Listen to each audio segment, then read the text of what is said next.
Guys, welcome to BPSC online academy. कैसे हैं आप लोग? चलिए, आज का हम लोग एक नया टॉपिक लेके आए हैं, करंट अफेयर से रिलेटेड है, जो कि इंडेक्स। ये इंडेक्स अभी जारी किया गया है 13 जुलाई को, the global gender gap index. ये इम्पॉर्टेंट हो जाता है क्योंकि इसको जारी किया वर्ल्ड इकोनॉमिक फोरम ने। वर्ल्ड इकोनॉमिक फोरम जो है वो कुछ रिपोर्ट्स जारी करती है, जिनमें से एक है ग्लोबल जेंडर गैप इंडेक्स। इसमें हमें पीटी फैक्ट्स के लिए क्या याद रखना है? पीटी फैक्ट के लिए हमको याद रखना है कि इंडिया की रैंक कितनी आई है। तो इंडिया की रैंक आई है 135th, जो कि कितनी कंट्रीज़ में से है? तो 146 कंट्री में से, यानी कि 146 कंट्रीज़ में इंडिया की रैंक सिर्फ 135 आई है, जो कि बहुत ख़राब कही जा सकती है। सिर्फ 11 कंट्रीज़ इनसे पीछे चल रही है। और ये रिपोर्ट कब रिलीज़ हुई है? तो जुलाई 13 को रिलीज़, यानी रिसेंटली ये चीज़ रिपोर्ट आई है।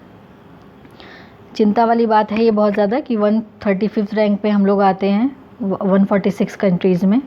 आपको पीटी के लिए यही दो चीज़ें याद रखनी है, ठीक है।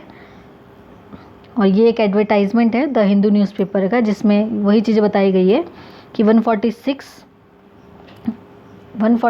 रैंक आई है, 146 कंट्रीज़ में से 135 रैंक आई है, ठीक है। और ये कुछ पैरामीटर्स होते हैं, 4 पैरामीटर्स के बेस पे ये रिपोर्ट बनती है। अगर हम पर पैरामीटर्स की बात करेंगे तो पर इंडिविजुअली पैरामीटर्स में ये रैंक आई है। इकोनॉमिक पार्टिसिपेशन एंड अपॉर्चुनिटीज़ में कितने हैं? तो 143 रैंक आई है। एजुकेशनल अटेनमेंट की बात की जाए तो 107 रैंक आई है। एंड हेल्थ एंड सर्वाइवल की बात की जाए तो 146 रैंक आई है। एंड पॉलिटिकल एम्पावरमेंट की बात की जाए तो 48। ये 4 पैरामीटर के बेस पे ही ये इंडेक्स जारी किया जाता है। और ओवरऑल की बात करेंगे तो 135 आई है। आपको ये चीज़ें याद नहीं रखनी है, बस अगर क्वेश्चन अगर डीपली बनता है इसमें से तो यही पूछा जा सकता है कि कितने पैरामीटर्स होते हैं। तो 4 पैरामीटर होते हैं ये। एंड आपको रैंक जो है वो सिर्फ ओवरऑल याद रखनी है, जो कि 135 है। और हम अब देख लेते हैं कि हमारी इंडिया की रैंक है, तो इंडिया के नेबरिंग कंट्रीज़ की भी रैंक को देखना पड़ेगा। तो इंडिया जो है वो अपने नेबर कंट्री से बहुत ज़्यादा पीछे है। यानी देखिए, बांग्लादेश जो है 71 रैंक पे आता है, नेपाल इवन की 96 पे आता है, श्रीलंका देखिए जो कि बैंकरप्ट हो चुका है, उसके बावजूद 110 उसकी जो रैंक आई है, मालदीव्स 117 एंड भूटान इज़ 126। सिर्फ इंडिया से अगर बात करें, जो उसके नेबर हो जाते हैं, आसपास की जो कंट्रीज़ हो जाती है, ईरान 143 पे है, पाकिस्तान 145 पे है, अफगानिस्तान नोडर 146 पे है।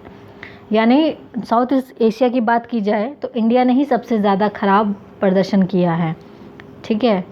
आपको ये याद नहीं रखना है, ये डेटा याद नहीं रखना है, बस एक ये मेंस के पॉइंट ऑफ व्यू से इसको आप देख सकते हैं। पीटी में इसका कोई काम नहीं है, पीटी में बस रैंक का काम आएगा। मेंस के लिए आपको ये याद रखना है, अगर इसके कुछ डीप क्वेश्चन आता है तो मेंस में आप इसको यूज़ कर सकते हैं। एंड हम देख लेते हैं टॉप 5 कंट्रीज़ कौन सी है। तो टॉप 5 कंट्रीज़ में आइसलैंड है 1 पे, 2 पे फिनलैंड है, 3rd पे नॉर्वे है, 4 पे न्यूजीलैंड है, 5 पे स्वीडन है। फर्स्ट 3 कंट्रीज़ याद रखिए, आइसलैंड, फिनलैंड और नॉर्वे। बाकी 5 याद रखने की ज़रूरत नहीं है, ज़्यादातर फर्स्ट 3 ही पूछता है। तो आइसलैंड, फिनलैंड और नॉर्वे, यही 3 कंट्रीज़ है टॉप पे, ठीक है। और यही पैरामीटर्स की बात यहाँ पर भी की गई है कि कौन कौन से पैरामीटर को ध्यान में रखा जाता है। तो ये जो फर्स्ट स्लाइड में आपको बताया गया था, economic participation and opportunity, educational attainment, health and survival and political empowerment, ये मोटा मोटा ध्यान में रख लीजिएगा। इनकेस डीप क्वेश्चन बनता है बीपीएससी के पीटी में तो ये एक भी क्वेश्चन छूटे नहीं। और स्कोर जारी किया जाता है 0 से 100, इसी स्कोर के बेस पर रैंक आती है। रैंक जो है वो इसी स्कोर एंड इसी 4 पैरामीटर्स के बेस पे ही रैंक दी जाती है, ठीक है। अब हम कुछ जान लेते हैं वर्ल्ड इकोनॉमिक फोरम के बारे में, जिसने ये रिपोर्ट जारी की है।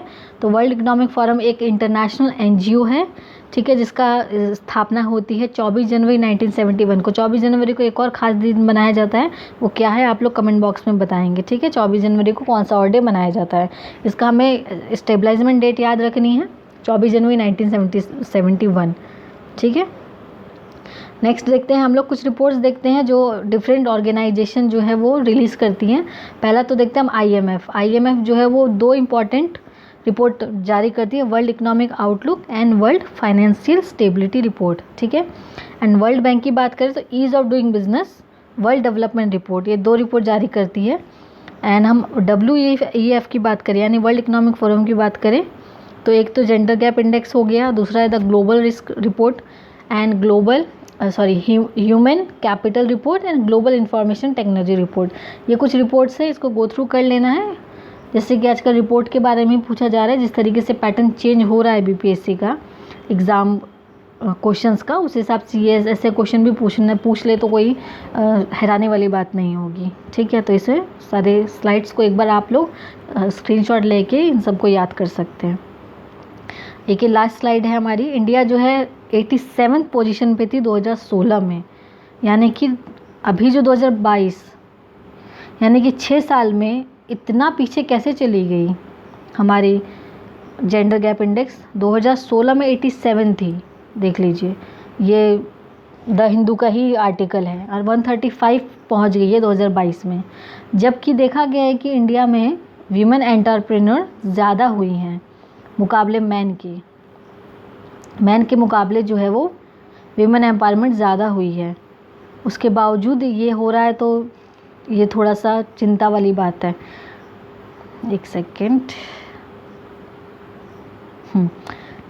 इसमें वर्ल्ड इकोनॉमिक फोरम ने ये कहा गया है कि इंडियन गवर्नमेंट को अभी बहुत कुछ करना बाकी है, जिससे कि जो जेंडर गैप है वो ख़त्म किया जा सके। यानी 135 जो रैंक है ये बहुत अच्छी नहीं है, मतलब बहुत बुरी कहेंगे, क्योंकि 146 कंट्रीज़ की में ही इसको निकाला गया है।